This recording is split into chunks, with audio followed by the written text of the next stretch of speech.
Hello, moi c'est Audrey, je suis ingénieure énergétique et j'occupe le poste de maître d'ouvrage en tant que responsable conduite d'opération sur des projets énergie et environnement. Je travaille pour Groupe ADP, donc qui représente les aéroports parisiens et beaucoup d'aéroports à l'international. Dans mon métier, et c'est ce qui encadre un peu la trajectoire de ton entreprise, on met en place ce qu'on appelle des schémas directeurs. Donc c'est des gros documents qui décrivent un petit peu les projets vers lesquels on veut s'orienter et la trajectoire qu'on veut avoir d'ici 10, 20 ou 50 ans. Et moi, sur mon métier, je me sers de ces schémas directeurs, je les alimente en fonction de ce qui pourrait arriver dans le cadre de la vie normale de ton entreprise. Et je mets en place des projets qui s'inscrivent dans le schéma directeur et qui répondent à ce besoin. Et donc mon métier, c'est littéralement de lancer des projets en lien avec ce schéma directeur. Donc comme c'est assez vaste, énergie, environnement, ça peut être de lancer des projets de géothermie. Donc l'aéroport il est très enclavé avec tout ce qui est commune alentour. Donc ça va être de créer des partenariats avec les communes pour des projets communs, typiquement de la géothermie ou de la solarisation, donc des panneaux solaires et ce genre de choses. Ça peut être des plus petits projets à l'échelle de l'aéroport, donc comme de la végétalisation. Donc c'est trouver finalement sur la parcelle de l'aéroport qui est très vaste, des zones sur lesquelles on pourrait venir intégrer de la biodiversité pour répondre à des engagements qu'on a avec les communes justement et d'entamer cette transition énergétique de l'aéroport, venir le décarboner. Ça ressemble à quoi une journée type pour toi ? Sur mes journées, moi c'est ce qui m'a plu dans le cadre de mon métier, c'est qu'il n'y a pas vraiment de journée type. Les journées sont assez différentes et variées. Mes journées, je peux commencer entre 8h, 9h30 en fonction des réunions que je peux avoir et je peux finir entre 17h ou 20h. En fait, on gère beaucoup sa charge de travail. C'est un métier qui demande pas mal d'autonomie. On est notre propre client, donc ça demande de gérer à son rythme.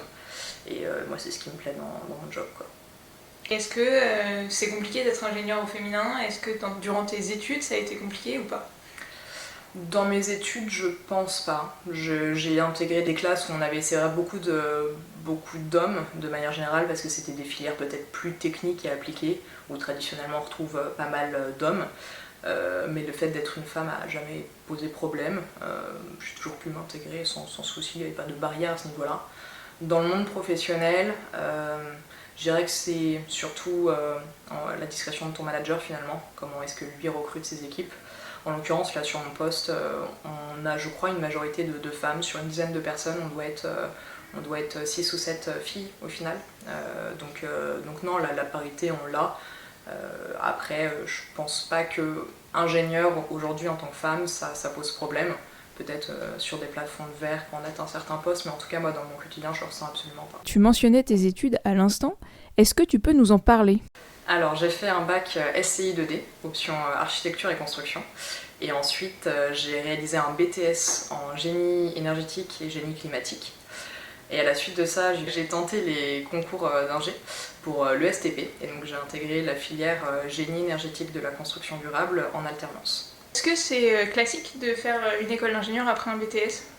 C'est pas le cursus le plus évident, mais pour le coup, moi, ça a été plutôt simple. J'ai intégré un BTS et ce que j'avais vu durant ce cursus m'a beaucoup plu. Mais je voulais approfondir, aller un peu plus loin, pas m'arrêter qu'au BTS. Donc j'ai pris quelques cours, je vais pas te mentir, j'ai pris quelques cours pour passer les concours. Mais ensuite, ça a été plutôt simple. Notre classe, elle était composée en grande majorité de DUT et quelques BTS, mais pas de soucis à ce niveau-là. Moi, j'ai intégré au début un graduate programme, donc c'est hyper intéressant. En général, c'est des cursus qui sont proposés par les grandes entreprises qui ont une diversité de métiers. Et c'est pas un diplôme, c'est vraiment un CDI, mais on commence par 3 missions de 8 mois dans des secteurs hyper variés.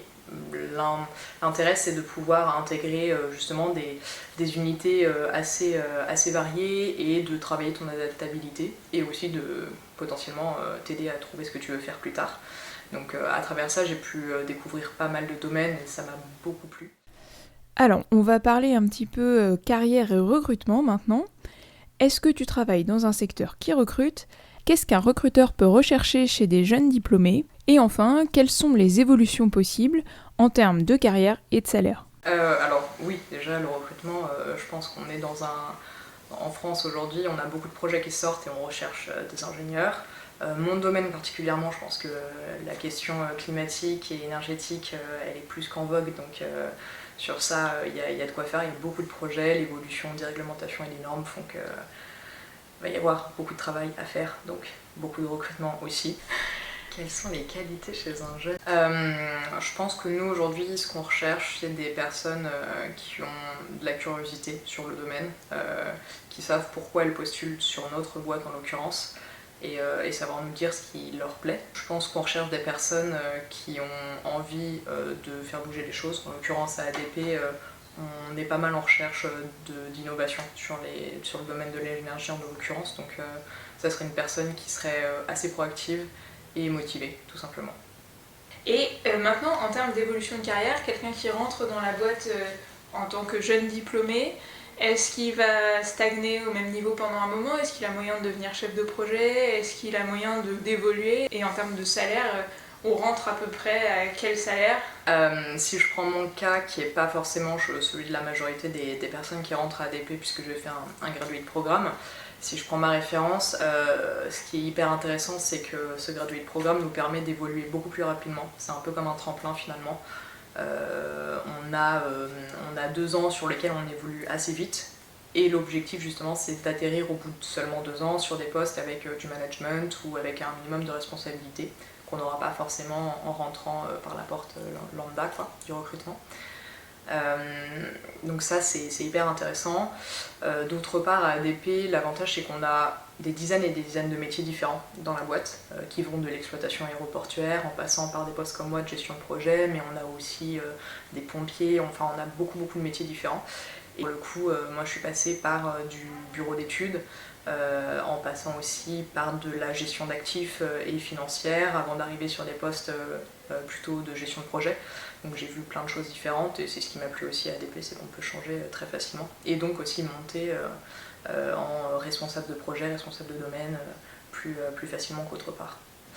En termes de salaire, à la sortie d'école en intégrant le graduate, je devais être autour des 38, je pense, ouais, ça devait être autour des 38 000 bruts à l'année.